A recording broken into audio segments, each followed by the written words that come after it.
सालिया हुआत है और मैं DCMR मास कम्युनिकेशन से मैं पढ़ी हूँ। बेसिकली मेरा सवाल आपसे है सर, अभी कुछ देर पहले आप सब लोगों ने ही बोला कि जो इमरान खान का 2014 का धरना था, वो ड्रिवन था और इसमें बहुत ज़्यादा फैब्रिकेटेड स्टोरीज़ थी जो कि आपको सुनानी पड़ी ड्यू टू आप लोगों की अपनी रीजन एंड ऑल। मैं ये कहना चाहती हूँ सर, आज जो हो रहा है हमारे मुल्क में पिछले 2 सालों से, उसके ऊपर मीडिया या आप लोग उसको भी आप लोग मैनिपुलेट कर रहे हैं। I am sorry if I use this word, but actually आप लोग उसको मैनिपुलेट कर रहे हैं। आप 26 अमेंडमेंट को मैनिपुलेट किया जा रहा है। आप कह रहे हैं जो हमारे पिछले इलेक्शंस गुजरे हैं, आप उसको आप अगर उसको सही तरीके से आप उसकी मुखालफत नहीं कर रहे ना, अगर तो आप उसकी मज़ाहमत भी नहीं करते आप लोग जितनी उसकी बननी चाहिए। ठीक है, ये आर्ग्यूमेंट्स आ जाते हैं कि 2018 में ऐसे हुआ है वैसे हुआ, लेकिन सर अभी जैसे अगैन 2014 के आपने धरने की बात की, लेकिन आप एट दैट मोमेंट क्यों नहीं मानते कि ये वाली चीज़ें ड्रिवन है या फैब्रिकेटेड है? आज से 8 साल बाद आप लोग। मैं तो अभी भी नहीं मान रहा कि उसका तो ड्रिवन था। अभी नहीं, वो मेरे कोलीग्स कह रहे हैं। I mean we differ over there. I mean, 2 different opinions.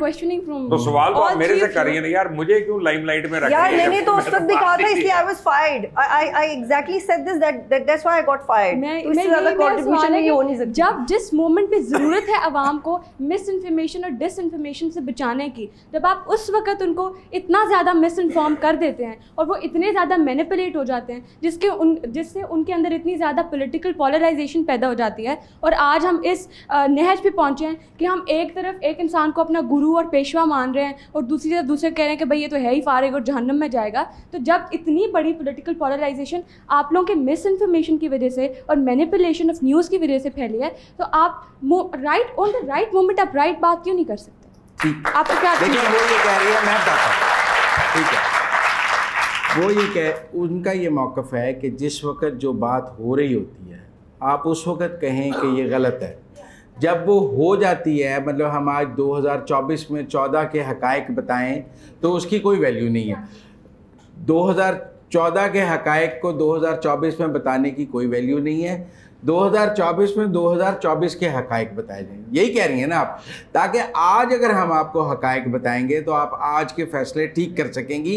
अगर हम आपको माजी की मिसालें बताएंगे तो आपके लिए वो ज़्यादा इम्पॉर्टेंट नहीं है। मुबशिर आप समझिए ना, वो कहती है 14 की कहानियाँ ना सुनाओ, 24 की बात करो। हो नहीं सकता। उसकी वजह ये है, उसकी वजह ये है कि सालिया, पहली बात तो ये कि your objection is totally valid. I mean उसमें there is nothing wrong in that. दूसरी बात यह है कि मैं आपको बताऊं कि एक एजुकेटेड आदमी में और अनएजुकेटेड में फ़र्क ये होता है कि एजुकेटेड आदमी based on the information that he और she gets with the passage of time they change their opinions. जो जाहिल होता है वो नहीं करता। इसलिए अबू जहल का टाइटल मिला था कि सब कुछ जानते हुए कि ये अल्लाह के नबी हैं, आखिरी नबी हैं, यहीं पे ख़त्म हो जाना सब कुछ, उसके बाद वो जानता था, मान नहीं रहा था, तो वो अबू जहल हो गया। सो जाहिल आदमी में और एक एनलाइटेंड इंसान में फ़र्क ही इतना है कि एनलाइटेंड आदमी अपनी गलती मानकर आगे चलता है and tries not to do it. ले मुबशिर, बड़ा आपकी गलती मानना वो कह रहे हैं हमारे लिए इम्पोर्टेंट नहीं है। नहीं, इम्पोर्टेंट नहीं है। मैं भी समझता हूँ करेक्शन ऑफ द हिस्ट्री एक अलग सब्जेक्ट है। तो हिस्ट्री को करेक्ट करना या कोई हिस्टोरिकल फैक्ट्स बयान करना कि माजी में ये गलती हुई थी, मैं आज उसका तदारक करना चाहता हूँ, इसकी अपनी अखलाकी वैल्यू तो होगी। लेकिन करंट बात यह है कि आज जो हो रहा है उसके बारे में सच बोला जाए, वो ज़्यादा इम्पॉर्टेंट बात है। और मैं आपकी बात से मुत्तफिक हूँ कि जो आज हो रहा है उस पर सच बोलना ज़्यादा इम्पॉर्टेंट है बनिस्बत माजी के सच बोलने से।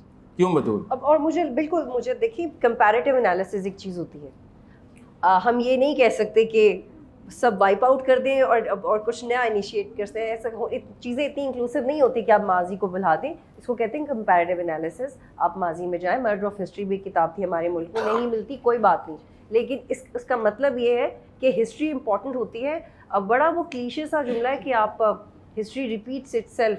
Why? Because when we keep repeating the mistakes and we do not compare. तो ये नहीं हम कह रहे कि सब माफ़ी मांग लें, लेकिन मैं ये ज़रूर इस्टेब्लिश करने की कोशिश करी उस वक्त से कि अगर इमरान खान को मौका मिला था तो वो चेंज तो लाते। हाँ जी, मुबशिर लुकमान का सवाल ले लें।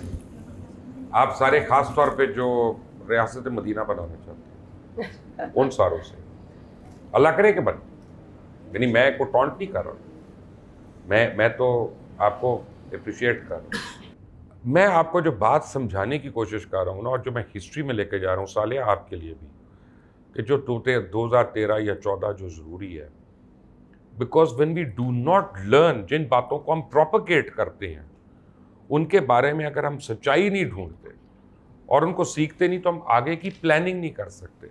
अगर हम वाकई रियासत मदीना बनाना चाहते हैं तो पहले हम ये तो जुस्तजू करें कि रियासत मदीना का मॉडल था क्या, और ये ना हो कि उस मॉडल को मनो अगर हम यहाँ पे अप्लाई करें और हम कहें कि नहीं चोर का तो हाथ काटना है, तो पता चले 14 करोड़ टुंडे फिर रहे हैं पूरे मुल्क में।